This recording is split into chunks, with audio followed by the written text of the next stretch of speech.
My name is Dave Smith. I'm a 28-year-old company employee. I work for a construction-related company. I joined my current company right after graduating from high school, so my career has already been 10 years. However, perhaps because I've been so engrossed in my work, these 10 years have passed in the blink of an eye.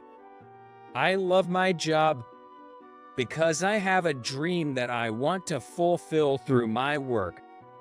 My dream is to become a top-notch architect and to build a house for my own family. I love my family as much as my job, maybe more than that. My parents, younger brother, and sister, our family of 5, have always supported each other through thick and thin. That's why I've always wanted to build a dream home where they can live comfortably and relax. My childhood home was, to put it bluntly, very poor. The 5 of us lived in a small and run-down apartment, squeezing ourselves into a 2-bedroom layout. Because of such living conditions, I never had my own room even as I grew older, and I was never given my own desk. In that house, you could always see someone else no matter where you looked. That's how I grew up. Moreover, the poverty was quite severe. We never had our water supply cut off, but there were times when the electricity was cut due to unpaid bills, and even the gas supply would frequently stop. Not being able to use hot water for a shower in the dead of winter was, looking back, hellish. Despite all this, our home was always filled with laughter. Both my parents believed that if you're poor, you should still try to live happily, and they made even the smallest meals a source of joy. So, I never resented my family for our poverty. On the contrary, I'm grateful to my parents, who raised us in such circumstances. The reason our family was poor was primarily because my dad had a pre-existing health condition, which made it difficult for him to work long hours. Due to his chronic illness, he often struggled to work throughout the day and repeatedly had to quit his jobs due to illness. As a result, he couldn't secure a stable job. So, my mom worked instead. She was the opposite of my father, having a healthy and robust body, and she believed if someone can work, they should. There's no reason why only fathers should work. She was the kind of person who could openly declare that she would work and earn a living in place of my dad. However, our family consisted of 3 children, with me being the oldest. My mom always seemed to be juggling childcare, household chores, and work, playing multiple roles from morning till night. Moreover, my mom frequently had to care for my dad due to his illness, so she couldn't become a regular employee. She couldn't predict when my dad would fall ill, and her work schedule had to be flexible to accommodate his health. Furthermore, my dad's medical expenses were shockingly high. Because of all this, we never had enough money at home. Nevertheless, my mom never complained and, in fact, encouraged our family while working 3 part-time jobs to support the household and take care of my dad. So, we've always felt that we could never repay our mom enough. Thanks to her, I never felt any resentment towards my family, even though we were poor, and my dad was often ill. However, I often thought that if we had a slightly larger house, if we had just one more room where Dad could rest comfortably, he would probably be able to recover more easily. After all, right now, He's sleeping on a mattress next to where everyone eats so he can sleep peacefully. If my sister had a room where she could focus on her studies, she loves books so much, and I want to support her studies more. I always had these farts. Then, one day, by sheer coincidence, I discovered the profession of an architect, and in that moment, I can confidently say that my life changed. It happened while I was waiting for my friends in the high school library, casually flipping through a book that happened to catch my eye. I truly stumbled upon that book. Its title was something like The Work of Architects, and it was a collection of photographs of houses designed by famous architects from around the world. For me, who had never visited anyone else's home and only known my own, the content of that book was mind-blowing. What? This is just the entrance is as big as my whole house, isn't it? There are 2 sinks in the bathroom. The walk-in closet is practically a room in itself. On every page, there was a world I had never seen before, stretching out before me. Every page I turned filled me with amazement.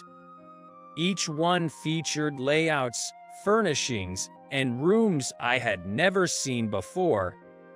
And there were interviews with the architects who designed those homes. Their comments about designing homes where everyone could live with a smile, creating houses where families naturally came together, and making homes as comfortable as hotels, captivated me. Suddenly, I found myself wanting to create such homes. I wanted to build a spacious and comfortable home for my family. This was the moment I decided to become an architect. I grabbed one of my teachers and bombarded them with questions. I want to become someone who builds big houses. How can I do it? Up until then, I had been a fairly laid-back person, so I think my sudden declaration of my dreams for the future surprised my teachers. Still, they kindly listened to me and offered advice. There were various professions related to home construction, including those who design houses, those who actually build them, and those who sell them. Moreover, I decided to become a person who designs. An architect. To become an architect, the most straightforward and powerful path was to attend a college and major in architecture. Upon graduation, I would obtain the qualifications to take the necessary exams. However, there was a problem. I couldn't afford to attend college. Our family's finances were always in a state of emergency, and at that time, they were particularly dire. My dad's illness had worsened, leading to long hospital stays, and we received shockingly high medical bills every month. Moreover, I had younger sister and brother. My sister was quiet but excelled in her studies, so I wanted to send her to college if possible. My brother was talented in sports, so I wanted to continue supporting his soccer pursuits. Even though we already had financial difficulties, my younger siblings would require even more financial support in the future.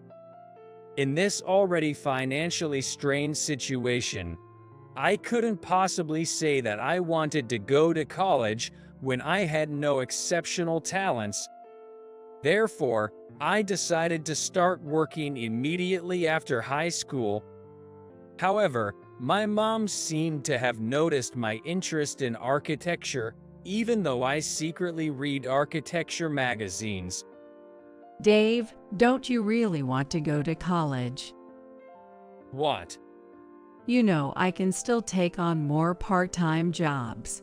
And you can also borrow a scholarship. If you want to go to college, you can. She said that to me, but I shook my head at my mom's words. It's okay. I can achieve my dream even while working.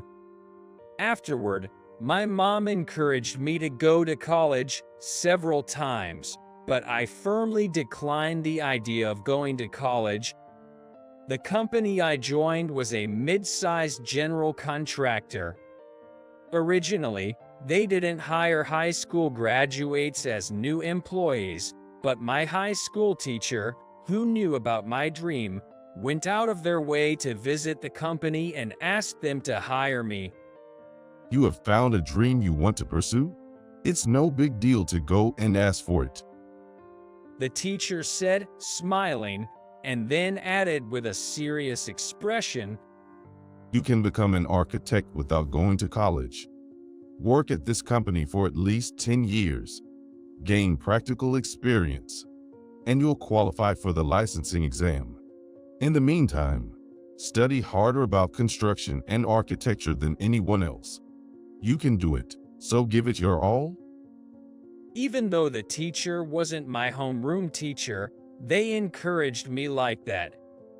They might have known about my family situation and felt sympathy, but I believed in their words and vowed to work hard to build my dream home someday. I was initially assigned to work on site, which is often referred to as the construction site in our industry.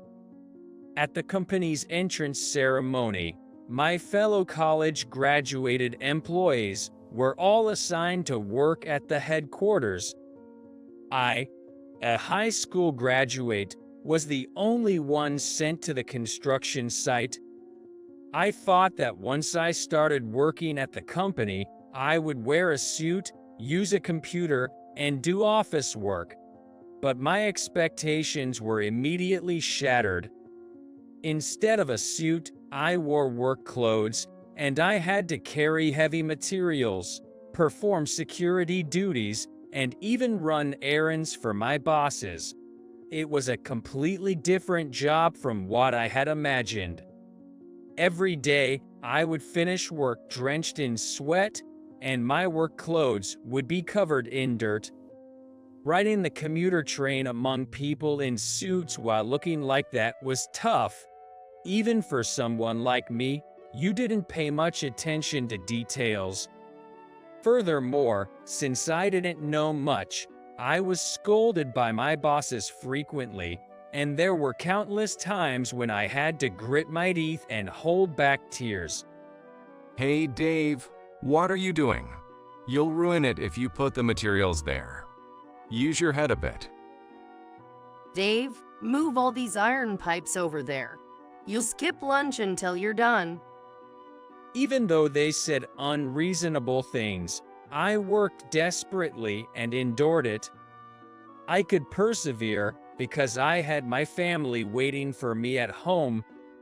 I worked hard, with the sole goal of someday giving my family a big house as a present. As time passed, my attitude seemed to be recognized, and my bosses started teaching me the tricks of the trade. It seemed that the fact that I was working for my family had also become known. Hey Dave, it's payday today, so you can leave early. Take your paycheck to your family quickly. Thank you.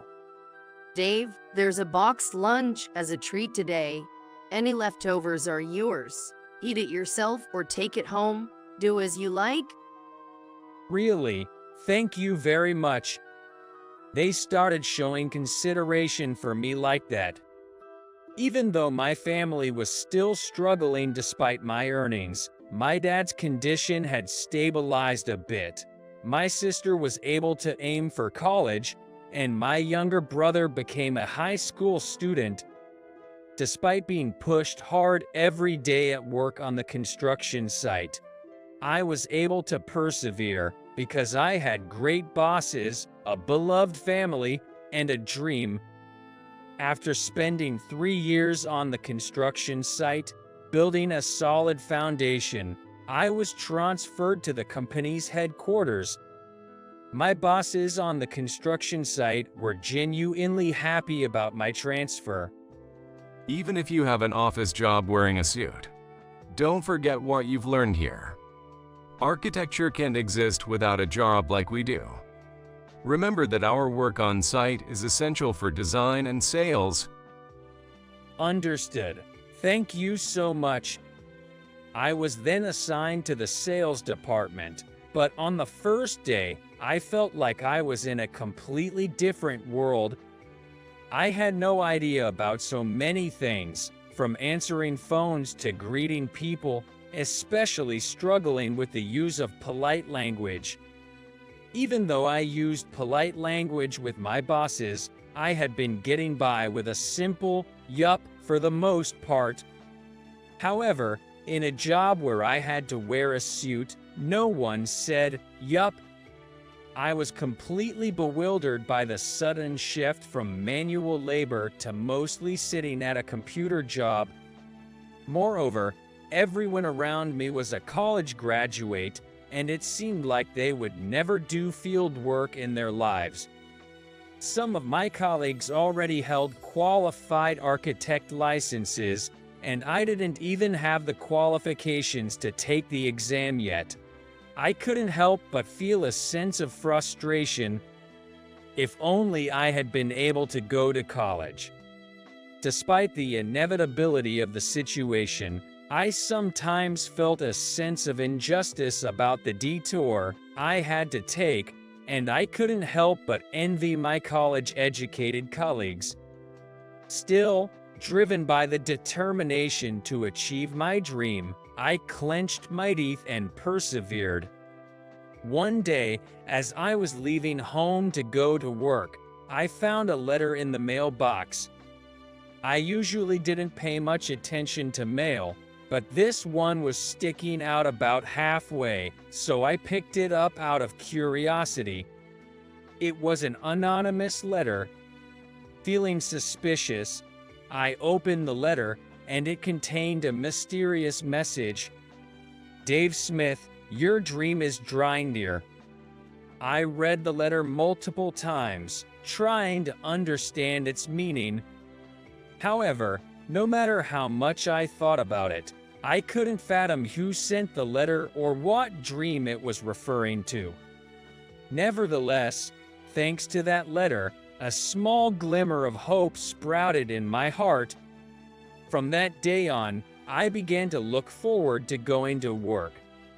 Thanks to the letter, for some inexplicable reason, I felt like I was genuinely making progress toward my dream. Without any evidence, I began to believe that, and my feelings of self-pity naturally faded away. Gradually, conversations with my colleagues at work also became enjoyable. Dave, have you had something good happen recently?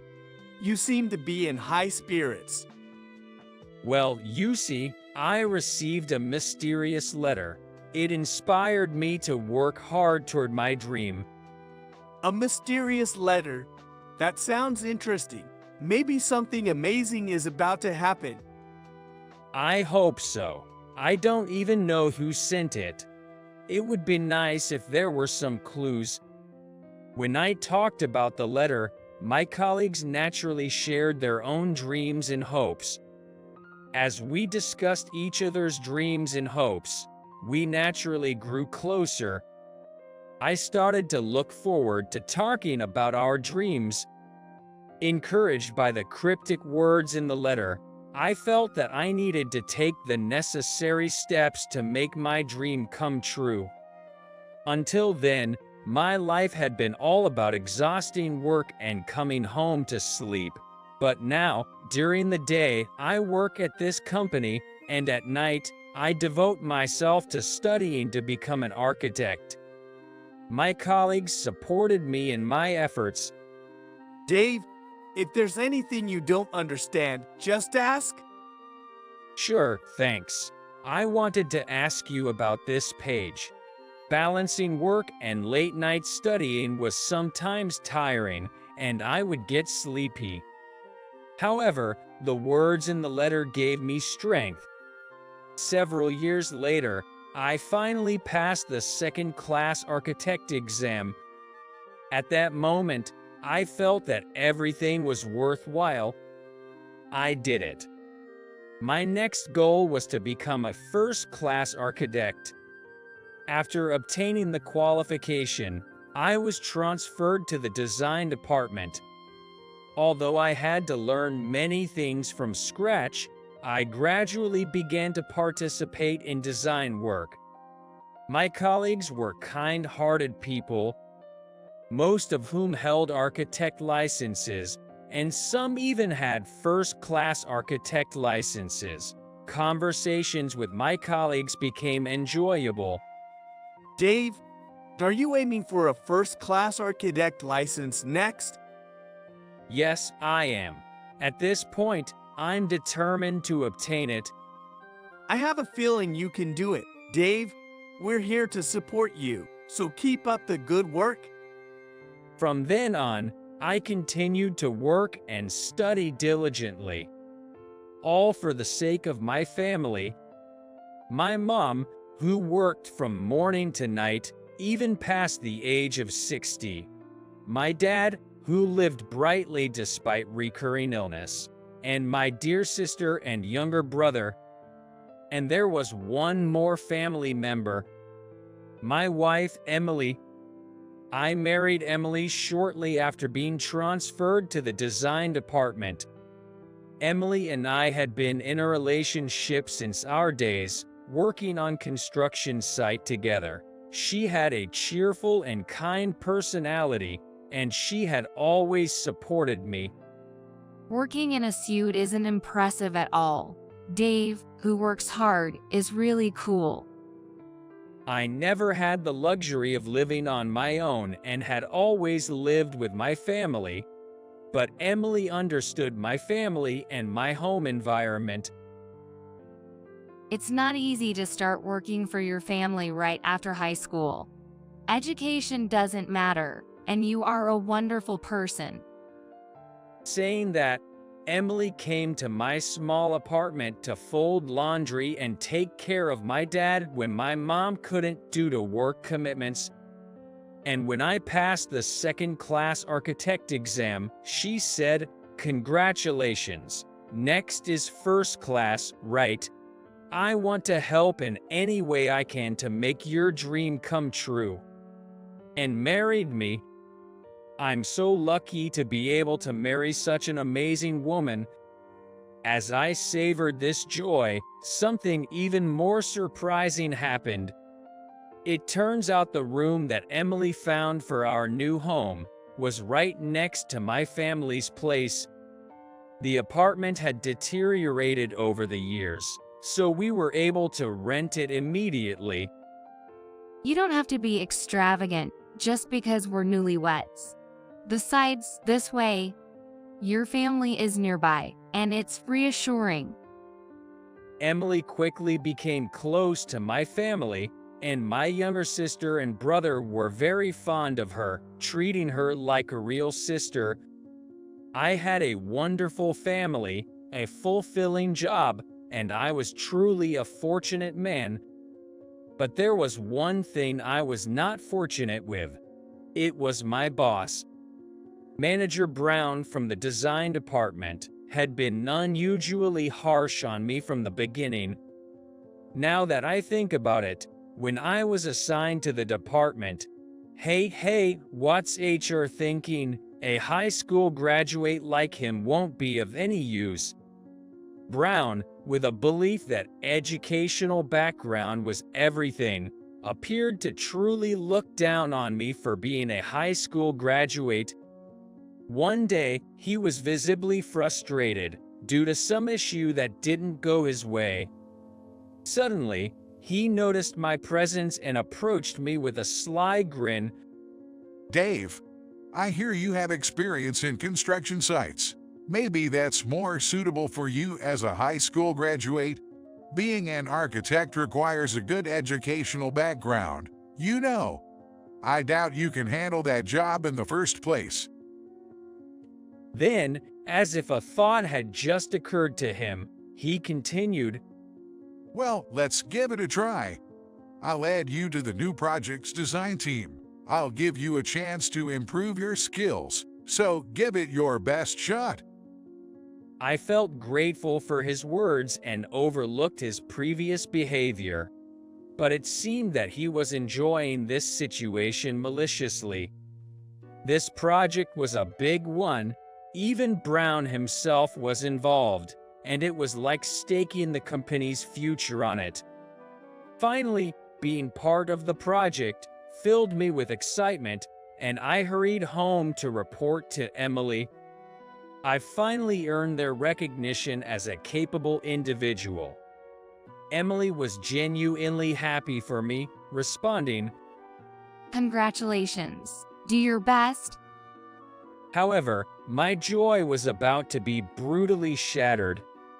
The tasks assigned to me in this team were nothing but menial jobs. I had to copy documents for meetings, arrange tea and lunch, and even coordinate transportation. I had believed that I was taking a step towards a new path, but it seemed that Brown had no such intention.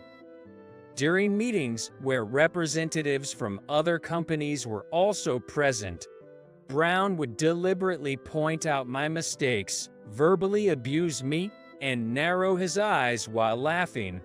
I had to swallow my pride and hold back tears on multiple occasions. Hey, Dave, there's a missing page in this document. Can a high school graduate even make proper copies? Who wants to eat fried food during a meeting? Think about the attendees' preferences. Even a high school graduate has a brain, right? The materials Brown had given me beforehand were missing a page from the start, and it was Chief Brown himself who had instructed me to order the special fried food lunch. But I knew that if I pointed even more, so I had no choice but to keep the truth to myself and swallow my frustration. But there was one person who listened to my grievances. That person was my wife, Emily. Emily had a nurturing aura about her, and every night I would share the events of my day at work with her. Dave, you sound just like an elementary school student. She would say, chuckling. However, she always listened attentively to my stories. Perhaps I was drawn to Emily's motherly qualities. During my own childhood, my mom was often absent due to work, leaving me with no one to talk to about my daily experiences. So, I may have been seeking comfort in Emily's presence.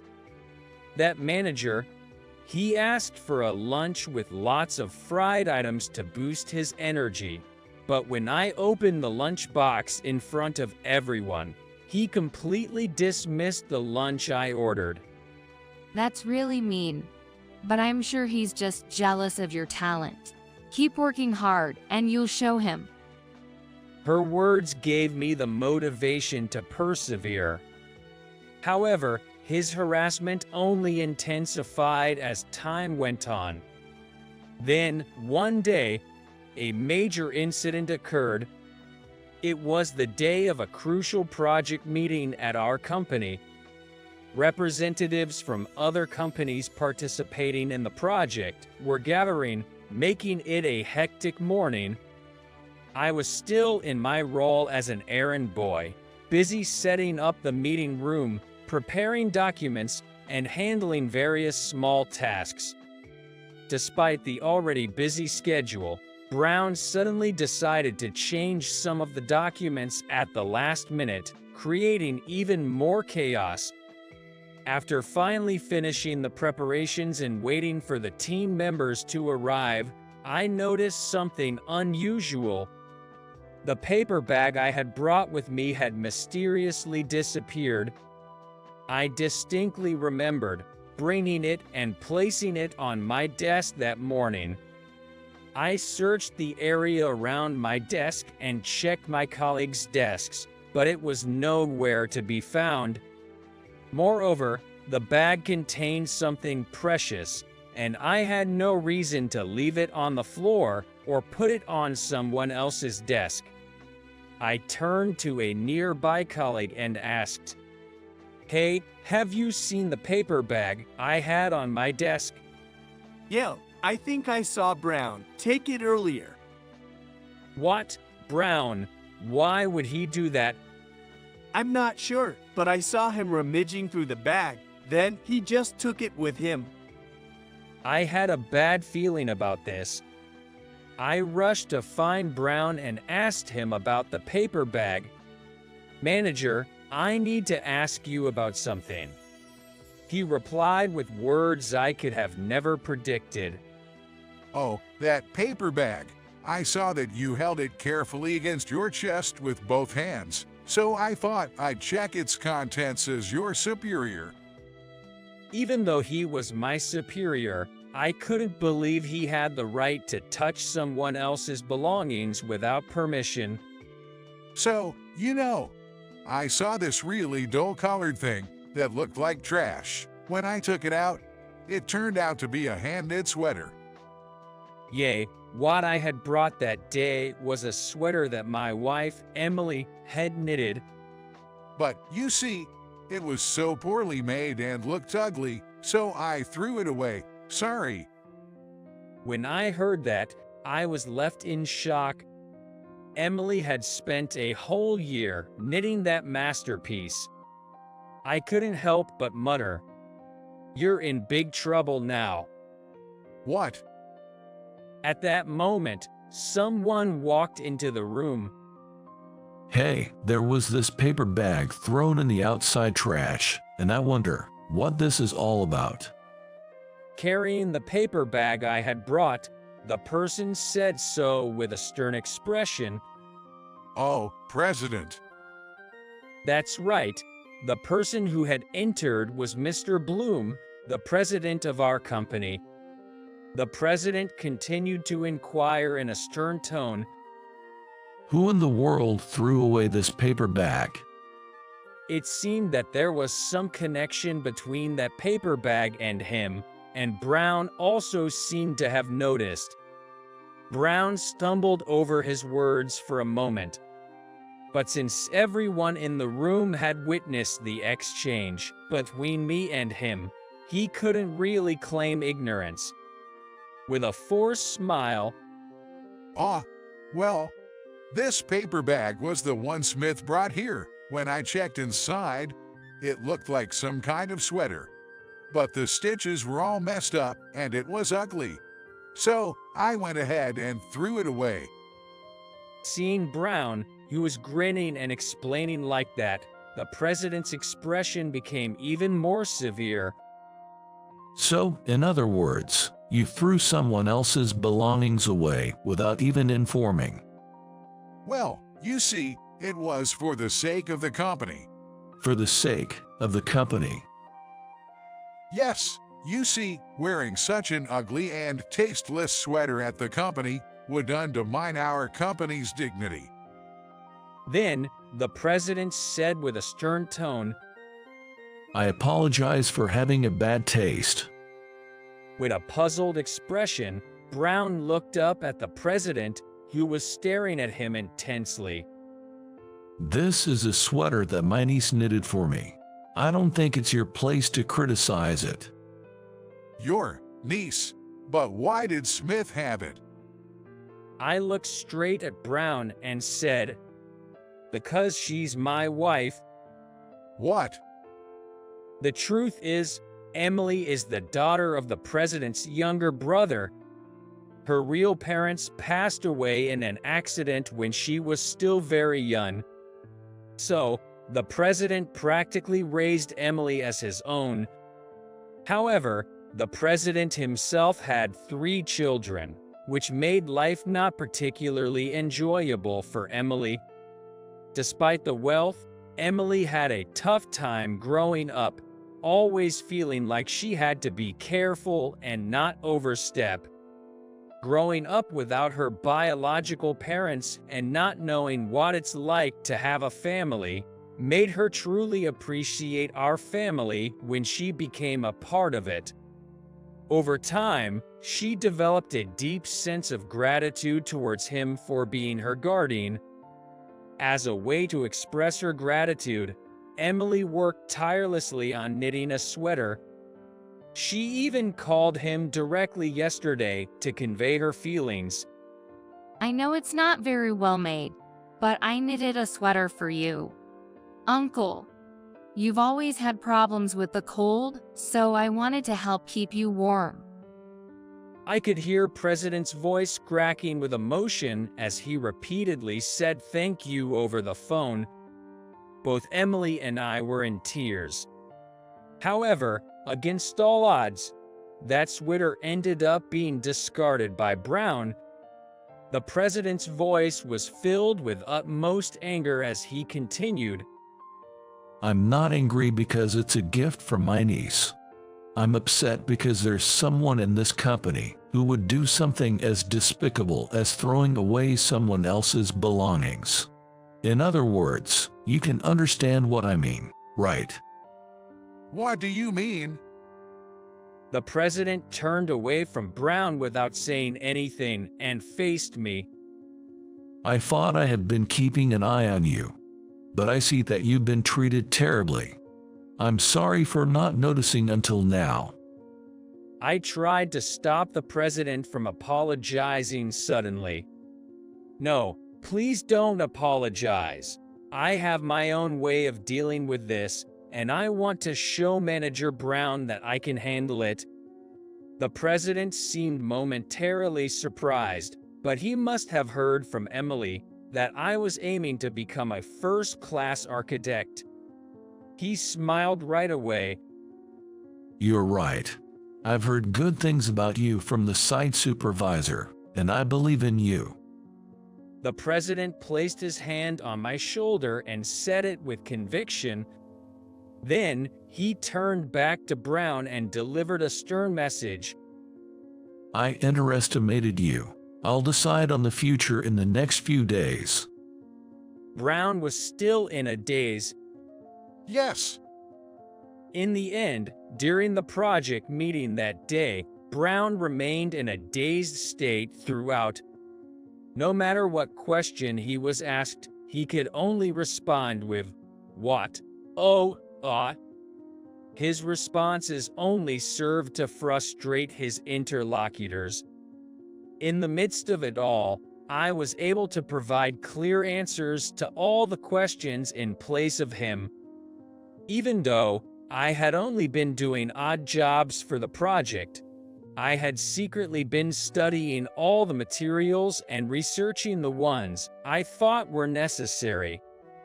I was more knowledgeable about the content than anyone else. It seemed that the President had been watching me from the shadows.